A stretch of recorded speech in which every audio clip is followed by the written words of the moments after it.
நடு ரோட்டில் பிரபல ரவுடி ஓட கல்லால் அடித்து கொல்லப்பட்ட சம்பவத்தில் போலீசார் 2 இளைஞர்களை கைது செய்துள்ளனர். அடிமையாக நடத்தியதால் கேங் லீடரின் கதை முடித்த சில்வண்டுகளின் பின்னணி என்ன? மதுரை எம்கேபுரம் பகுதி. அன்றிரவு அந்த தெருவில் மழை நீருக்கு பதிலாக இரத்த வெள்ளம் ஓடியது.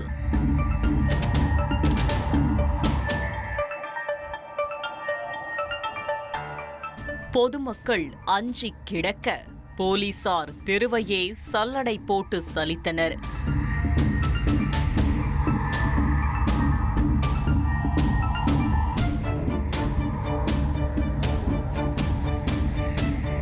நடு ரோட்டில் இளைஞர் ஒருவரை ஓட வெட்டிக் கொன்ற தடயங்கள்தான் இவை. கொல்லப்பட்டவர் மதுரை மாவட்டம் எம்கேபுரத்தைச் சேர்ந்த முத்துமணி போஸ். 34 வயதான இவர் மீது கொலை உட்பட பல்வேறு குற்ற வழக்குகள் நிலுவையில் உள்ளன.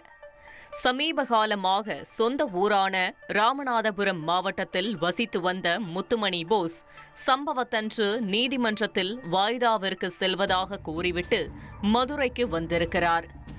இரவு நேரத்தில் எம்கேபுரம் பகுதியில் உள்ள மதுபான கடையில் அமர்ந்து தனியாக மது குடித்திருக்கிறார்.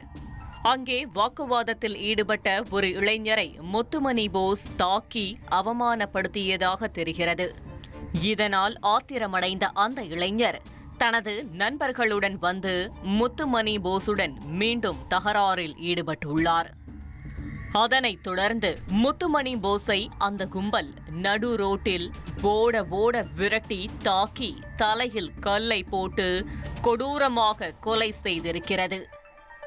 இதில் இரத்த வெள்ளத்தில் சரிந்து சடலமாக கிடந்த முத்துமணி போஸை காவல்துறையினர் மீட்டு ஆம்புலன்ஸ் மூலமாக அரசு மருத்துவமனைக்கு அனுப்பி வைத்தனர்.